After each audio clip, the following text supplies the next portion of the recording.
All right, so back to this. Yeah, just again black screen video on this series in these games. Right, this will be the only one because obviously I'm done and complete with them. I finished them. So again, right, it's something to where it's like not doing MLB black screen. That'll just be whenever the next episode comes out. Same thing with I'm continuing the anime that I'm currently watching, and I will inevitably make more black screen videos on them. I just watched Fight Enough for two of them. Again, obviously, I've been keeping up with Dangers in My Heart, and then the Clueless Friend series. Both of them are episode 11 is. I just finished watching episode 11. So once episode 12 is done for each, I'll probably make a black screen video after that. But again, this one's for this series, right? And it's going in the playlist, specifically what's Classmates, and then the other game, Giselle, right? So both made by the same creator, like developer, Yumzar, right? Giselle was made in 3 days. That's crazy. But I assume Classmates took a decent bit longer. But again, both made by that person, right? And then it's just like, yeah, obviously art, was probably outsourced. I don't know, but whatever. Besides the point. Again, for this black screen, I'm gonna be talking about these two games, but also in relation to overall, indie, right? Because again, I already kind of talked about, my thoughts and opinions on these two games, in like their final respective parts, for the again, the actual recordings, right? But it is something where, again, I still want to make a black screen video that, again, so that I could relate it to indie as a whole, right? And the overall indie genre, and, kind of my disdain and distaste for it, but why I feel like these two games specifically are exceptions, right? So, and why I enjoy them so much compared to, like, let's say other indie titles. So, again, and specifically indie horror. With that, we can get into it. So, let's start off with Giselle first, because even though I played Classmates first, Giselle comes first. It was made first, and I guess comes first in the timeline. Since again, it's supposedly going to be more of a bigger series, right? Or at least Classmates as part of a bigger series. But obviously, Giselle is one of the characters in that post time skip within the Giselle game. So again, right, we can start off with that. So Giselle, 17-year-old kid, right? 17-year-old girl who's struggling with mental health. We basically play through the game kind of seeing her thoughts and opinions, and overall just kind of struggle to find a motivation to get out of her room, basically. I mean, that's kind of the main premise of the game. You need to go and explore, motivate yourself. You find the killers you find the note from your sister, like what was her name, like Maxie or something, or Mavia, I don't know. And then you decide whether to leave or stay in the room. If you leave the room, your sister welcomes you, your mother welcomes you, and then you get to see a time skip, at the end, right, later on, when she's 20, right, at the age of, probably like at the point of where she was in Classmates, right. But if you don't, then unfortunately she doesn't go out, and that she ends up pulling a Sayori and Mari, right, let's put it that way, committing suicide, and then again, then Maeve comes in the room and then blames herself, right? So just continues the cycle. But and that's it. I mean, you literally beat the game in like 20, 30 minutes. You get both endings because it's literally just the choice at the end. So I saved right before, so I just went back in. But again, and it's like, hate that I had to look up the walkthrough and guide, but that's also because I'm stupid. So again, but and here's the thing, right? I genuinely enjoyed it. Again, I'll talk more about sort of, again, mechanics and then the game itself when I bring up Classmates, right? And kind of relate it to the overall indie genre. But what I'll say I like about this game specifically is that it doesn't presume, that you need a shitty situation to deal with mental health issues and problems, right? And that's more of a natural kind of, it's more of a natural thing to her that she just ends up dealing with it, right? And specifically in her term, like, oh, other people have it much worse. It's selfish for her to be dealing with these problems. But again, that's exactly what perpetuates it. So again, because I think there's too much of this kind of idea that you need to fit a narrative or you need to fit an image to be dealing with mental health issues, in that, like, oh, if you aren't this type of person, you can't possibly be dealing with mental health issues, or if you haven't gone through these things, you can't possibly have mental health issues. Again, it's just something to where I think it's an overreaction to kind of what we've seen to where, again, mental health was originally stigmatized, but now it's almost something to where it's like, it's almost like, if you don't fit the bill for what would be considered, someone having mental health issues, then how could you possibly have it, right? You yourself are, in a sense, almost stigmatized because you don't fit what their preconceived notions of someone who would be dealing with mental health or struggling with mental health would be. So, again, it's almost like an overreaction to what we've kind of seen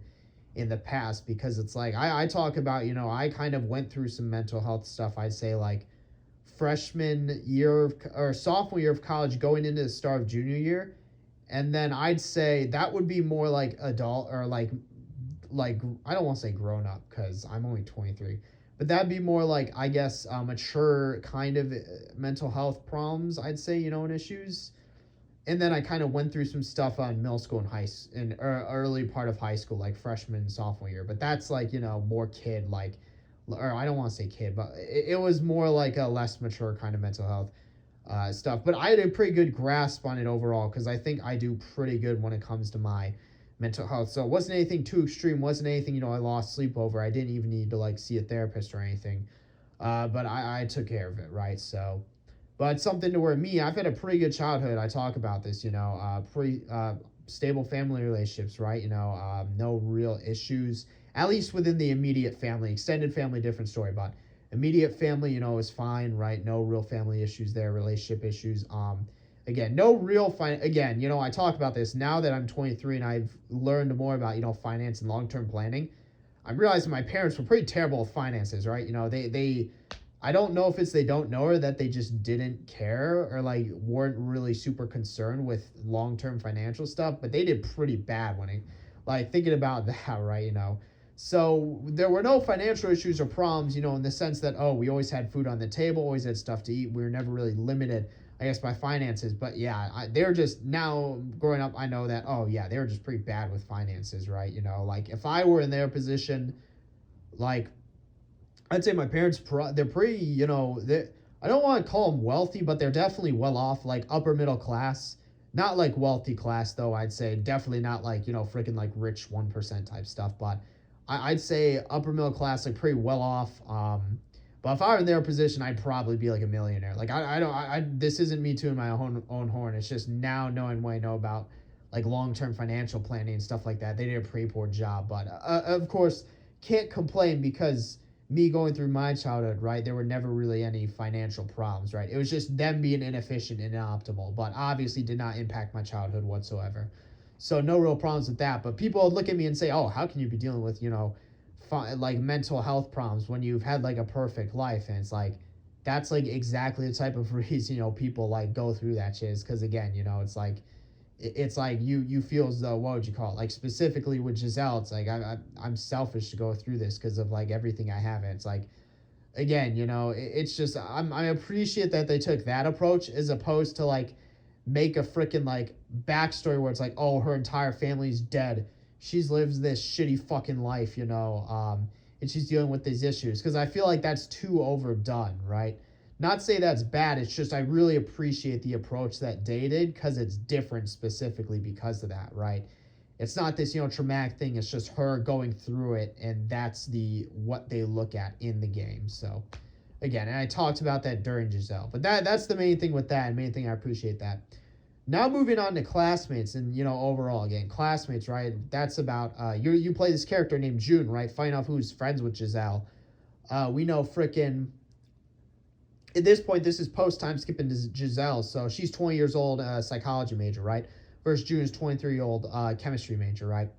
And ultimately, basically, like, they're hanging out in a cafe, and June needs to go deliver some study notes to this one dude in class, Ian Davis, right? Her name's June Miller, and his is Ian Davis. But something to where, not Giselle, but her other friend warns her that, Ian Davis is kind of like a creep. He's a weirdo, and that, it's a little sus that she needs to go at night. And again, Giselle offers to go with her, right? Which, again, funny thing, coming from the Giselle game, right? That, like, it makes sense that she'd be more, I guess, supportive of her friend there, kind of based off what she went through. But Again, June declines. Well, I guess pending the ending you want, right? One of the endings you just don't go. Another ending you go, drop off the papers and dip. But again, if you get 4-hour endings, there are 4-hour endings, right? But for those, again, you go, you deliver the papers. He offers you to come in, and as soon as you come in, you seal your fate, right? He'll make you a drink, and whether or not you choose to drink it, if you drink it, you get roofied and then freaking brought to his freaking cellar. If you don't, you just get chloroform ragged and then brought to his cellar anyway. So, and then basically, again, it's a puzzle game about, rather than, like, let's say, Giselle, which was more mental, and escaping your room, right? Instead, it's the physical. It's about specifically escaping freaking Ian's house, right?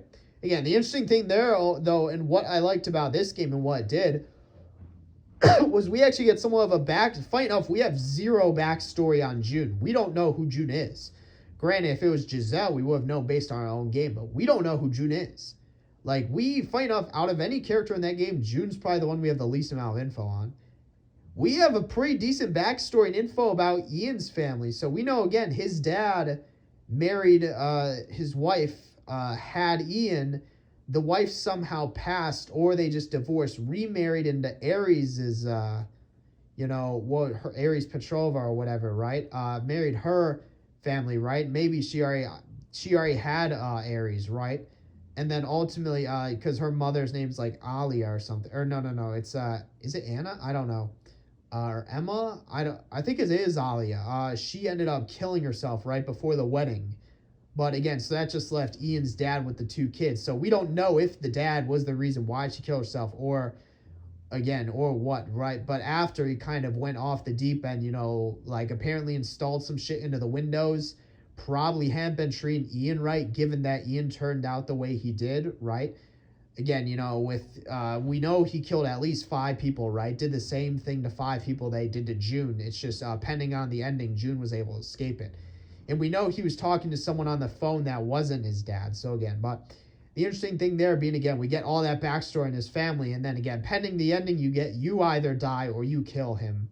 Or you actually just, in what we know for the true ending and will seemingly continue on in the series, is you stab his arm, but then you escape there, right? So again, he doesn't end up dying, but you make it back to your friends. They support you, right? And then, who knows what happens with Ian, right? So, but again, something to where I appreciate the backstory you get with Ian, because again, what my worry was is that it was just going to be the stereotypical tropey. Oh, you have this female victim, right? Who's a victim of this stalker, kidnapper, like possessive, like male, like he didn't find enough. He didn't even do anything sexual, or he just straight up kills her, right? Friggin' it, dude just skips to like level like fucking like whatever, you just go straight for the kill, right? He doesn't even do anything. But again, so this victim to this dude, and then just it's a very common I'd say story to tell, or very common kind of I guess premise or creative original idea. But what got me the most curious and what I enjoyed most was the backstory on freaking Ian's family specifically, and kind of what's up with that. But again, it's just interesting with that, right? As well as the dude's like a terrible as freaking job. I don't know how he managed to kill 5 people. But again, I also talked about the nature of, because I'll say both June, like as a male, June's attractive, right? I don't know, how females feel. Well, people are freaking simping for Ian Davis in the fucking the Itch.io comments, but again, Ian, I'd say is an attractive dude, right? But something where obviously, they also have their hair colors, but the point of that being, and why, again, they're drawn, I guess, attractively, or I guess more attractive than average or normal, right? Because what it comes down to is you want to make your own characters apparent. You want to make them stand out and individualistic, as opposed to like, okay, just some random dude, right? And again, unless you have this specific intent on making your characters ugly, you're not going to, because again, it's like, the part of that feeds into that, and plus it's like you want to make something good, so it's like, again, you just draw them that way, right, for that impact or effect. So I talked about that, but then it's also something to where, again, so that plays into the whole narrative and role for the freaking story, right? But again, beyond that, with freaking what would you call it, again, the whole like dude, Ian, I have no idea how Ian managed to take all those pictures. apparently he already found a new victim by the end of the freaking game. So, but yeah, I will say though, freaking Juna's a little pudged, but it's like, I mean, freaking, you don't even see it anyway. You only see it in the art on the website. Because again, when you get to the character boxes, it's just their head. So you literally don't see it anyway. And then freaking, or I guess, if you see it on the game over screens, you're getting stabbed anyway. So it's not where your like focus or attention is at. But yeah, it's something to where it's like, it doesn't make a difference because you can sprint pretty fucking fast in the game. So, but yeah, big thing there being, just, again, the game does a pretty good job for what it's trying to set out to do, and this is where I'm going to kind of transition over to indie as a whole, right? Because in my, I guess, my issues with indie, right? But more so what I think this game does to avoid the pitfalls, traps of indie. Specifically, again, the two things I brought up, right? And I brought this up in the recordings. One, simple yet fun and entertaining gameplay. And then two, a coherent story that you can actually follow. I feel like so many indie games do neither and strive to do the exact fucking opposite. Make a overly complicated game, like sort of gameplay system, and then make an overly complicated story that you can't follow, or you have to follow it through some vague lore intricacies rather than just, okay, what you see, and go through the game plan, right? And I think, again, it feeds into my overall issues with indie as a whole, right? To where it's like, oh, I talked about this. So I was in like a Discord server and someone was like, I was playing a Monta. Funny enough, it's in the Reverie Discord server.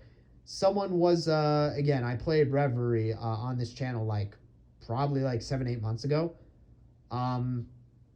Maybe even longer ago. I think closing on 10 months. But it was something to where one of the people was complaining about, oh, it's unrealistic because Sonny would still be doing whatever, right? He wouldn't be doing what he did in the game. And it's like, dude, you're looking way too much into it. Like I said, one of my biggest flaws, I think, with indie is the community and the tendency for the community to, again, like overanalyze everything in, pick everything apart to try to feel superior. Because that's genuinely what I think it is. It is a mentality of trying to feel superior by playing, these games and overanalyzing and picking everything apart. So specifically so that you can feel superior to people who play like other games, right? As opposed to, actually just enjoying the games you're playing, right? Crazy wild concept, playing games for entertainment and enjoyment. Who could have known? But again, the thing there being that's like, I feel like that's specifically with this game and why so many indie games fall into that trap, right? Like this one, it was actually fun and entertaining to play because simple yet fun, entertaining gameplay and a coherent story that you could actually follow, like versus like, like let's say fucking any other indie game where it's like, oh, you have an overly complicated gameplay system, right? And then you have an overly complicated story you can't follow. Okay, well, shoot, oh, you need to look into the game's files. You need to freaking do this secret, code or like input thing into the game to figure everything out. If you would freaking spent your time in the game analyzing this, like, 1 pixel or like worth of freaking offset, right, you would have figured out. It's like, dude, like, okay, I have time now, but like, for example, when I was freaking, like, just a few months ago, when I was pretty busy with my schedule, right? Dude, I don't got time for that. Like, when I'm off work, it's like I'm trying to, detox. I'm not trying to fucking, like, overstress myself with this indie bullshit, right? Again, it's just, and here's the problem, because people like to make it a AAA versus indie thing, where it's like, again, you can play both. You can play different types of games. It's not like it doesn't need to be, one or the other. Again, you can play games you like. So, like, again, I've sunk how many hours into Civ 5? I literally just started a new game, Deity Lekmod Game 5. But I also play these, like, little niche indie games, and I join both. I play bigger indie games like Omori and fucking Yik. Oh my god, Yik. That one was actually not good though. Like that was such a bad game, but it was hilarious playing through it. Play bigger indie games like Omori, But then I also played the lane game, right? So it's like, again, right, what it comes down to is like, dude, like, again, I think the problem is that it's a typical internet problem, right? To where, it's a disconnect from reality, to where, again, people on the internet, right, trying to, like, I don't know, it's genuinely just an internet problem where people are just trying to, like, freaking come across as, like, this, like, you know freaking, like, better person or grand, like, sort of, um persona, right? And, as opposed to, like, try to act like a normal fucking human being. Again, it's just crazy, but again, it's been 20 minutes, so I think I'm gonna end it. I went over most of this in the videos. I just want to make a separate black screen specifically to relate it to indie and bring it up, because it's like, I really don't like the indie genre and community. There are a few good gems though. Like, again, Obori, playing through it, for as much as the incident kind of ruined the experience of the game, going along the game and figuring out the story, again, was definitely a great experience. Again, so Yick, right? Funny enough, Yick, for as shitty as that game was, it was hilarious to play through it. Again, lane game, very much enjoyed going through that, and then very much enjoyed these games, right?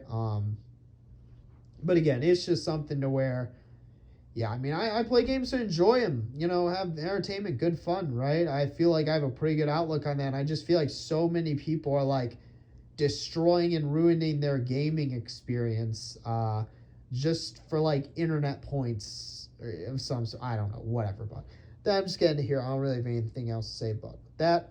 I don't really have anything else to say. So, yep, that's it for this one. See you in the next one.